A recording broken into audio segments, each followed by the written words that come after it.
जो इस समय 14 तारीख को पड़ेगी।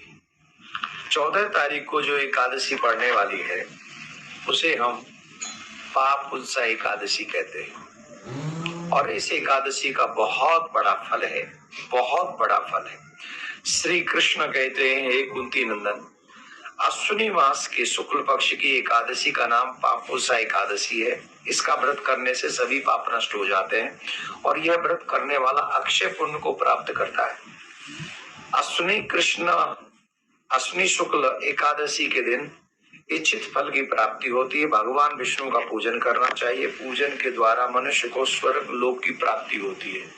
इस दिन ब्रह्ममुहूर्त में उठे, स्नान करे, स्नान के बाद में संकल्प ले कि मैं एकादशी का व्रत करूंगा। इस एकादशी की बहुत सुंदर एक कथा है, बहुत प्यारी कथा है। प्राचीन काल में विंध्य पर्वत पर एक क्रोधन नाम का एक भील रहता था, शिकारी रहता था। और शिकारी रहता था, जीवन और पहाड़ों पे रहता था। शिकार करना उसका कार्य था, जीवों की हत्या करना उसका कार्य था। उसी कार्य को वो करता रहता था, जिसके कारण जीवन पर्यंत उसने सिवाय पाप के कोई और कार्य नहीं किया था।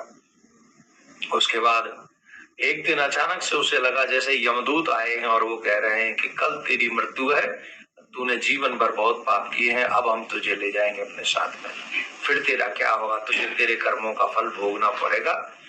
और जब उस बहेलिया को ही पता चला तो बहेलिया डर गया, भयभीत हो गया, कांप गया।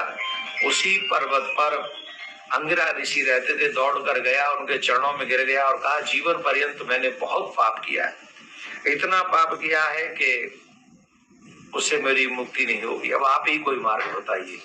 तब उन्होंने कहा कि अगर तुम अपने पाप से मुक्ति चाहते हो, पाप उल्सा एकादशी का व्रत करना चाहिए। और अगर तुम निष्ठा से इस व्रत को करोगे तो जन्म जन्मांतरों के पापों का नाश करने की क्षमता इस एकादशी के व्रत में है। ऋषि के कहने से उसने वो व्रत किया और व्रत करने पर जब वो दिन निकल गया और यमराज के दूत आए तो उसकी सदगति हुई देखकर, उसका कल्याण हुआ देखकर वो आश्चर्य में पड़ गए।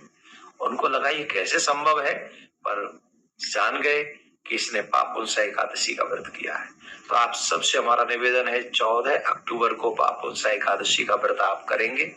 दूसरा, उसका जो पारायण का समय है, वो पारायण का समय हम आपको बता दें, 1 मिनट हो, हाँ, का समय 15 तारीख को है और वो सूर्योदय के पश्चात, सूर्योदय प्रातः 6:16 पर होगा।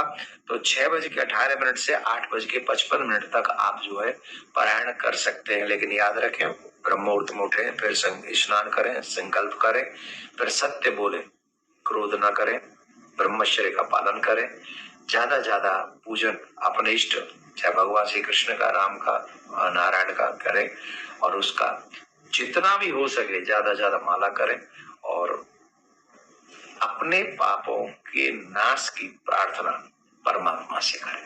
आप सबके लिए एकादशी का व्रत शुभ हो, प्रार्थना करता हूँ। राधे।